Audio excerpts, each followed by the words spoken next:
इत्तिबाए Abu Hanifa की सनद जिंदा में है, शाफी होता है यो घर से निकल जाने के बाद, उंगलियां जब सल हो जाए मालिकी होता है यो।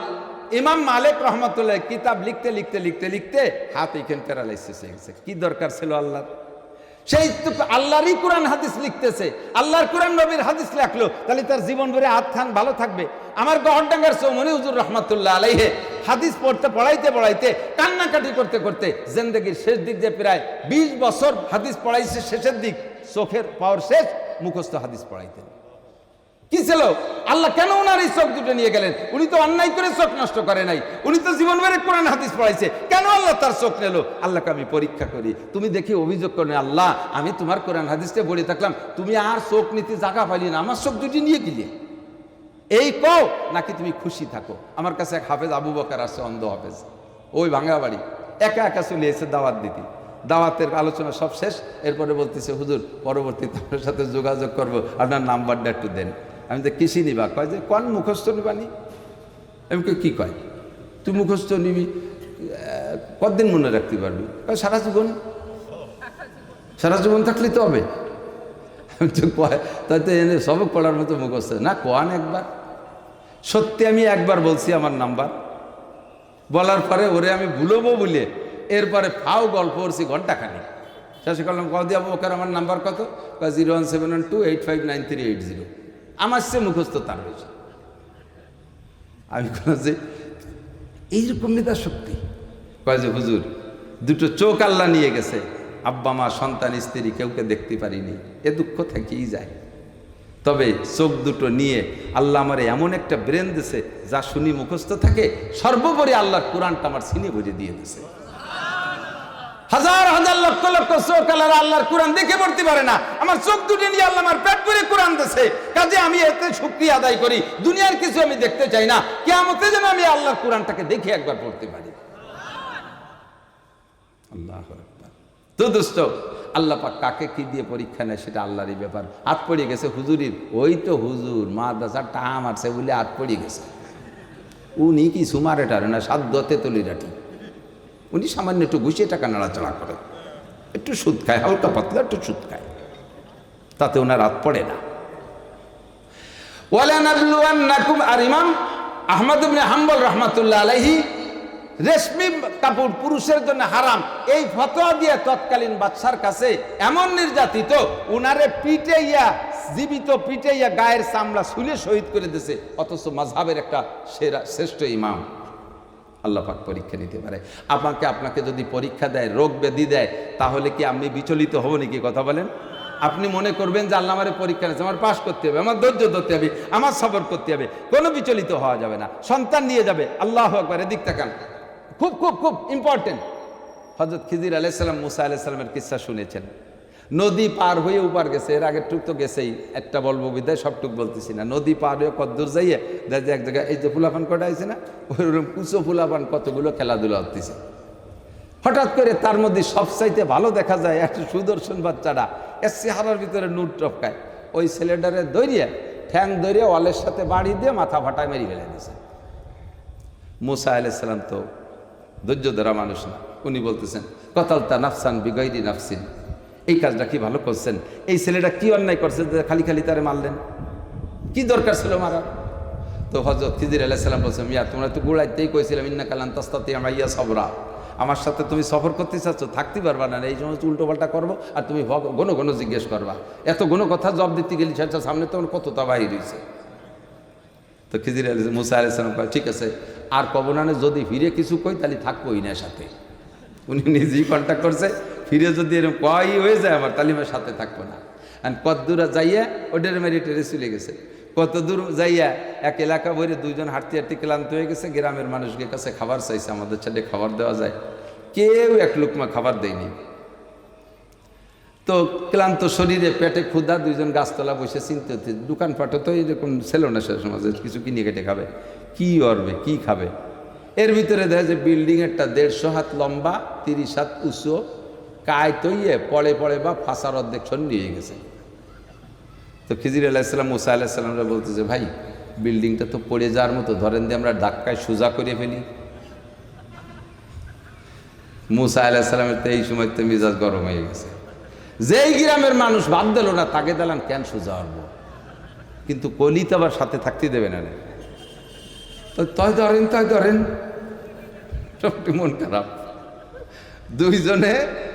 দুইজনে ধাক্কা মারছে, এত বড় বিল্ডিং, এই দুইজনের ধাক্কায় সোজা হয়। আল্লাহ কয় ওমা রমাইতা ওয়ালাকিন্নাল্লাহ রমা, ধাক্কা দেবা তুমি, বুলডোজার শক্তি দেবো আমি। বলেন সুবহানাল্লাহ। দুইজনে ধাক্কায় বিল্ডিং রে সোজা আছে। তারপরে কষ্টখানি কইছে, আগে রে কিদে তো রইছে পেটে, ফিরে দালান ঠেলিয়ে কষ্ট হইছে, আইসে বইছে। আর একদিক ফিরে কয় থাকতি তো পারবই না, বাপ ভালো না। যে গ্রামের মানুষ বাদ দিল না তাকে দালান সোজা হতে যাবো খেয়া। খিজির আলাইহিস সালাম বলতে, হাদা ফিরাকু বাইনি ওয়া বাইনিকা সাউনাব্বিউকা বিতাওয়িলি মা লাম তাসতাতিউ আলাইহি সাবরা। আল্লাহ, আর হলো না মুসা, যদি আপনি আমার সাথে থাকতেন, এইভাবে ঘন কথা না কইতেন, বছরের পর বছর থাকতেন, আর এরকম আশ্চর্য সব দেখতে থাকতেন, একবারে শুনে যাইতেন। কিন্তু নিজেই কইছেন যে ফিরেটা করিয়া থাকবো না, তাও যদি না করতেন তাহলে আরো 2-4 দেখাতাম। তবে চলিয়ে যেন না, জীবন ভরে আমার পর দোষারোপ করতে থাকবেন। এই যে খিজির এই রাস্তায় যে আটে আর যত আকাম করতে তাহলে থাকে। ওই গুড়ায় এক গরিব মানুষের নৌকো ভেঙে তুইয়েছে, নদী পার হলে দেশে লোকটা একটা পয়সা নিল না, তার নৌকো ওখান ভেঙে তুইয়েছে। আবার সেই পুলাটা নিরপরাধ তারে হত্যা করে ফেললো বাড়ইয়া। আবার যাই এই গ্রামের বাদ দেন না, তাকে দালান সোজা হচ্ছে। এই যে একটা দোষ তোমার আমার প্রতি মনে হচ্ছে, এর ব্যাখ্যা নাও, নইলে জীবন ভরে আমরা দোষী মনে করবা। আচ্ছা বলেন, কয় নৌকো ভাঙ্গার কিচ্ছা হলো, আমরা যে নৌকোয় পার হয়েছি নৌকোটা নিখুঁত। ওই গরিব মানুষ, আল্লাহওয়ালা দিনদার মানুষ, তার জীবিকা নির্বাহের একমাত্র উপকরণ নৌকা। আমরা নেমে যাওয়ার পরে আসতেছে এক জালেম বাদশা, আল্লাহ আমারে জানাই দিছে। ওই জালেম বাদশার স্বভাব হলো কোনো নিখুঁত নৌকা পাইলে তা ছিনতাই করে নিয়ে যায়, মালিক যত কান্নাকাটি করুক তা শোনে না। তা আমরা ওই লোকটা আল্লাহওয়ালা দিনদার মানুষ, নৌকো খেয়া পার করে দুটো পয়সা কামাই করে জীবিকা নির্বাহ করে। আমরা নেমে যাওয়ার পরে জালেম বাদশা এসে নিখুঁত নৌকো পাইলে নিয়ে যাবে, এই জন্য আল্লাহ আমারে কানে কানে কয়ে দিয়েছে যে কুরল দিয়ে বাড়াবে, ভাসড়ের একখান তক্তা খুলিয়ে ফেলাও। পরে সে মিস্ত্রি দিয়ে একদিন ঠিক করে নেবে, নৌকো তার থাকবে। কিন্তু যদি আজকে নৌকো নিখুঁত থাকে, ও নৌকো কেড়ে নিয়ে যাবে, ও তো জীবন ভরিয়ে বেকায়দায় পড়ে থাকবে। এই জন্য আমি নৌকো ভাঙছি। মুসা এটাকে ঠিক করছি না বে ঠিক করছি? মুসা আলাইহিস সালামকে, হুজুর চলেন সামনে নৌকো পালি ভাঙবো। ভাঙবো তো তুমি সাথে থাকলে তো হবে না। পোলা মারলেন কেন? এটা তো একটা যুক্তি দেখাইলেন। পোলা মারলেন কেন? নিরপরাধ ছোট শিশু বাচ্চা। যেটা শোনো, এটা সব আল্লাহ আমার জানাই দিছে। ওই বাচ্চাটার আব্বা মা আল্লাহওয়ালা দিনদার, তারা জান্নাতি, তাদের নামে জান্নাত বরাদ্দ আছে। আর এই বাচ্চাটা এখন নাবালেগ শিশু। আর নাবালেগ শিশু সম্পর্কে বুখারী শরীফের হাদিসের মধ্যে আছে, ওখানের ঘটনা না, আমি বলছি এখান থেকে। বুখারী শরীফের 6 নম্বর পারার একেবারে প্রথম হাদিস থেকে শুরু। বাবু আওলাদিল মুশরিকিন সম্পর্কে শিরোনাম তৈরি হয়েছে যে মুশরিকদের বাচ্চা, মোমেন মুসলমানদের নাবালেগ শিশু বাচ্চারা বেগুনা মাসুম, এরা মারা গেলে জান্নাতি আমরা বললাম। কিন্তু হিন্দু বুদ্ধ খ্রিস্টান কাফেরদের বাচ্চা নাবালেগ থাকতে শিশুকালে মারা গেলে তাদের ফয়সালা কি? তো হুজুর বলেন কুল্লু মাউলুদিন ইউলাদু আলাল ফিতরা, সমস্ত মানুষের সন্তান জন্ম নেয় ইসলামী তরিকার উপরে। ফিতরাত মানে ইসলাম। ইমাম বুখারী অন্য জায়গায় বলে ফিতরা মানে ইসলাম, ইসলাম নিয়ে জন্মগ্রহণ করে। তো সাবালেগ হওয়ার পরের থেকে তার আমলনামা তৈরি হয়, সাবালেগ হওয়ার আগ পর্যন্ত সে ইসলামের উপরই থাকে। বড় হওয়ার পরে বড় হওয়ার পরে তার আব্বা মা থাকে। ছেলেটারে মারলাম, ওই ছেলেটা এখন বেগুনা মাসুম, ওরে মারিয়ে দিছি, ও জান্নাতি। ওই ইব্রাহিম আলাইহিস সালামের ছাত্র ওই গাছতলা যে বসে যাবে, ওই মাদ্রাসায় পড়বে, ওখান থেকে সে জান্নাতে চলে যাবে। বাকি এই ছেলেটা যদি বড় হয়, আল্লাহ বলছেন এই ছেলেটা যদি বড় হয়, তাহলে বড় হওয়ার পরে তার স্টার্টিং ঘুরে যাবে। সে দুনিয়ার অন্যায় করবে, হাজারো অপরাধ করবে, তার অপরাধকে সন্তানের টানে আব্বা মা সমর্থন করতে বাধ্য হবে।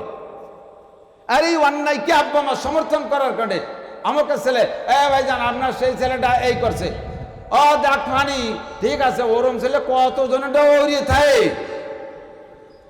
এই কই ওনারটার বিশেষ শেষ। আপনারটা গাঁজা খাইছে, গু তো আর খাই নেই, গাঁজা খাইছে তা থেকে গু তো আর খাই নেই, তার মানে গাঁজা খায় খাক। এই যে সমর্থন, আপনারটা অমুক জায়গা জেনা করছে, কয়জন রে করছে, মোটে এক সিমড়ি রে, ওনার পরাণ ভরতেছে না।